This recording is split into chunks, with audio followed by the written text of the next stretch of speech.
Hello, it's Jimmy at O'Reilly's. I'm looking at a Vauxhall Vivaro or Renault Trafic version. It's got some warnings on the dash. Okay, we're inside. It has engine failure hazard. Start it up. So we've got the engine management light on, the spanner there.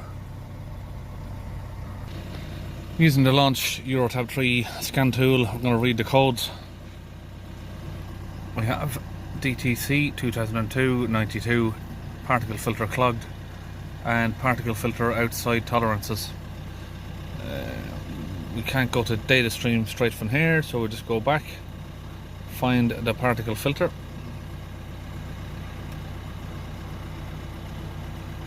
pressure,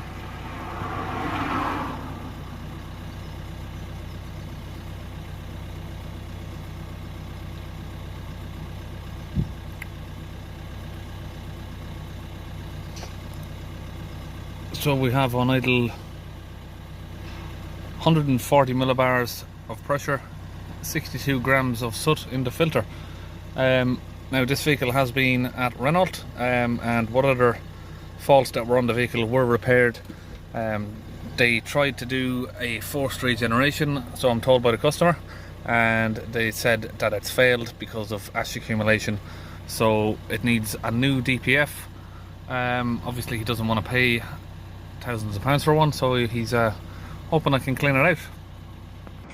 Okay, we've got the bonnet open here. I'm gonna come straight over here, just move this out of my way, the air inlet pipe. It's a 7mm.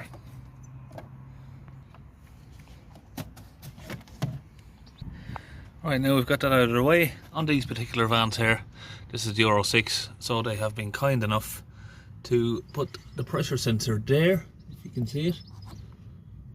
And they are not simple to get the pipes off of that. It's covered by these pipes and brackets, so you can't get into where the bolts are without doing a lot of stripping of all of this area here. I can feel it, but I can't actually get my head in there. I can get the phone in around the back and see it. So I'm going to try and opt with going in through the oxygen sensor on this van. And the second thing I'm going to do, which is very common on these, is open this turbo pressure sensor here and make sure that that's not blocked up, because that metal pipe that runs down there, it blocks on the bends, gets blocked up with soot, and that can cause issues with the DPF. So after you clean it, it can cause problems and make the DPF block up again. Now again, if we look at the sensor there, pressure upstream of the turbine, that is working. You can see it's working, but it doesn't mean it's not blocked. So what happens is that it will let the pressure through, but it won't flow back. So you can see there, if I accelerate that up, it takes a lot of time to come back down. So that should idle around about 1100 of pressure. It takes its time to come back down.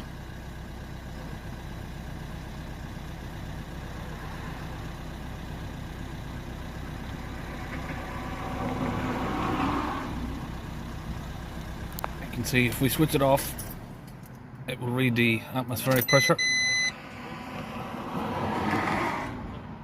Yeah, then you can loop in, loop out, or lights it, no? It should be just over 1000. No, you saw different sizes in the bike. Start it back up.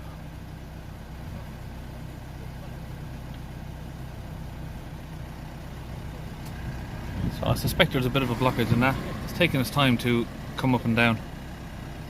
So just grab the sensor there. There's a little plug on it. You just press that in and pull it out. And then underneath, there is a little clip.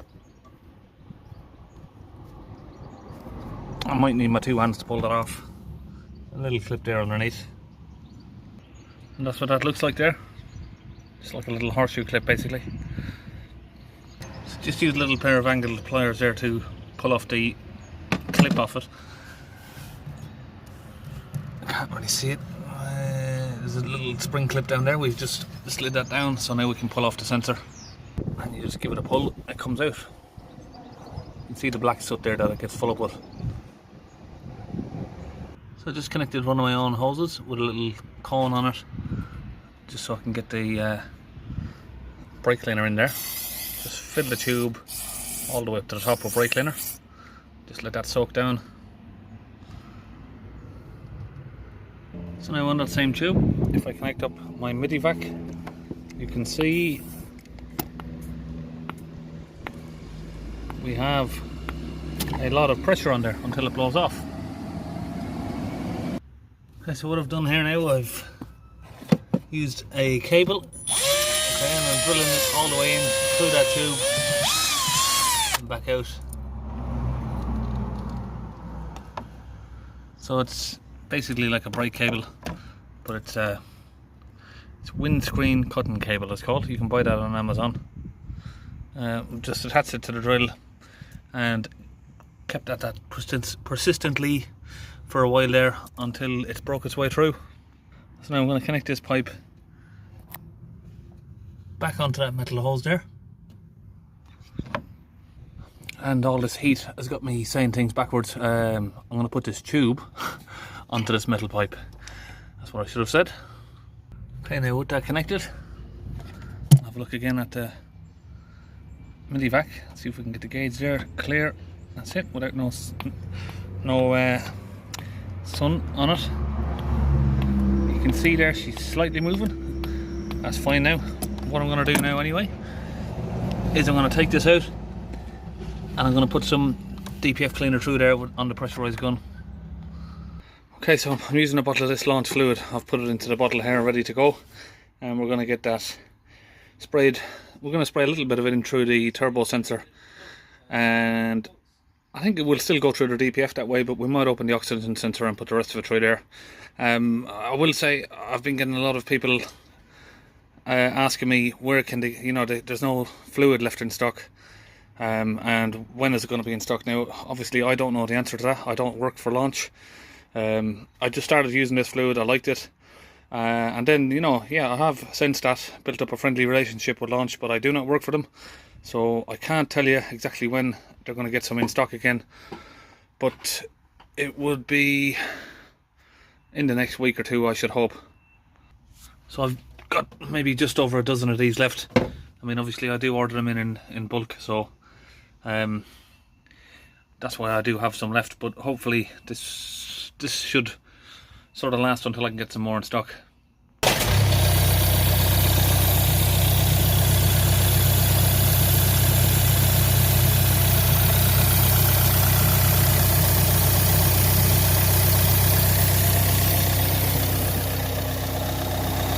So what I've done there is I've sprayed some of the cleaner through the hole and then just letting it run. Now it is difficult to get that in there because it is quite a small hole, so it is easy. It's hard enough to shoot it in there.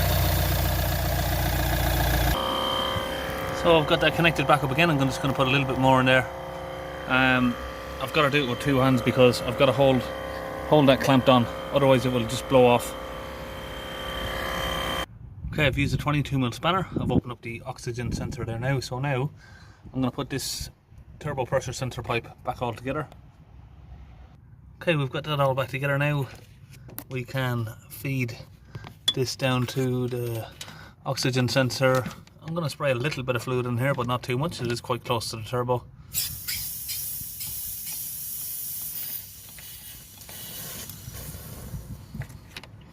And just make sure that that's going down now. You can see that's already full. So we're going to leave that at that.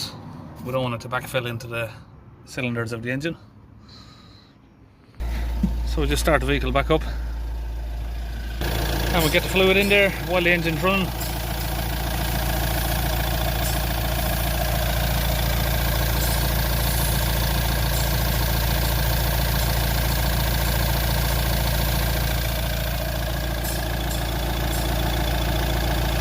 Okay, we've got all the fluid in. We'll close back up the sensor there. Now, this way doesn't work as well as it would going through that pressure sensor, but we're just going to see how it goes. Okay, we're back in the vehicle. We have the engine running. Turn off that light. We have 61 millibars of pressure. I'm going to hold the revs up around about 3000 RPM if we can get it to sit there. As close as we can get it steady. We are on 215, 220. As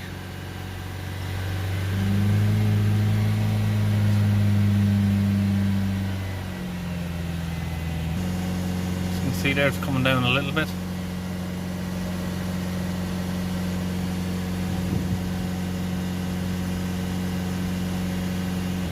So we're down around here so far. If we look back at the pressure sensor of the turbine, if we accelerate that up and down, see how instantaneous the pressure drops and rises, not like before. So when I press the rev, we'll let it idle back down, and now if I accelerate it straight up,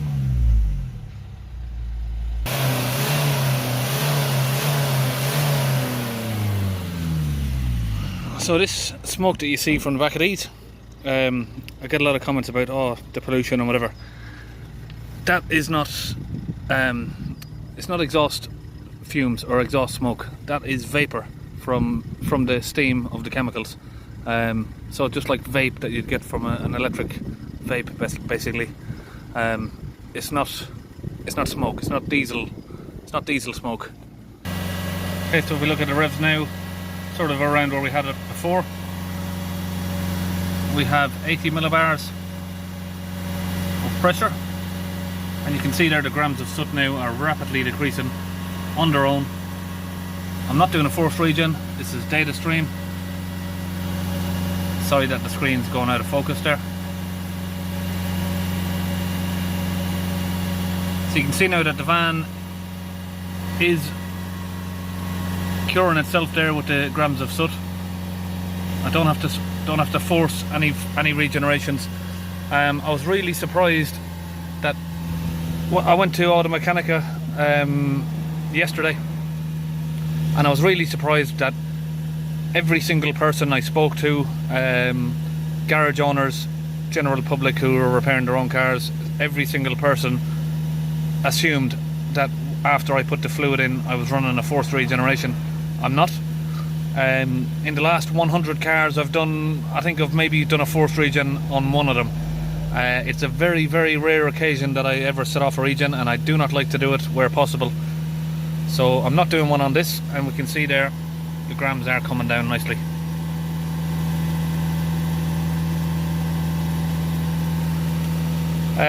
Another question this can answer is, I get always asked a question, and I get told it's impossible to clean a car that's got an ash problem. This was diagnosed as an ash problem. And that the DPF was unable to be saved from the Renault dealership. You can see that I clearly did get that down.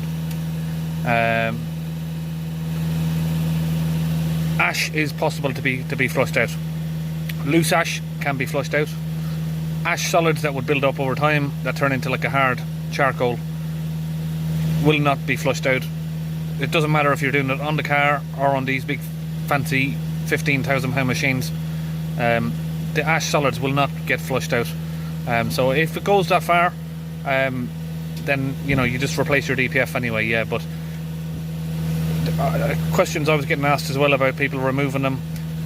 Do I ever remove DPFs? I would only ever remove a DPF if I'm going to replace it. If I can't clean it on the car, it's not getting taken off to be cleaned. It's getting taken off in the bin and getting a new DPF put on there. Okay, we are on 59 millibars of pressure. Let's let that idle down. See where we are on idle. It's slightly high there. I'd like it to come down under 10. Now, like I said there, you can see that one. Look at that when you touch the rev. Up, down, nice and fast. So it doesn't go to 1800 and then slowly come down. It's instantaneous. This will come down another little bit now. This here. So I mean, we're only on 60 millibars on revs, so it'll be fine. That will come down. We'll hold the revs for a few more minutes as well. So I've got this pedal depressor from Laser. I'm just going to leave that there at around about 2000 RPM until those grams of soot come down to close to zero as possible, or until they stop coming down. Okay, now that that's done, come to special functions, adaptives. After replacing the particle filter, I'm going to press that. Ignition is on, yes.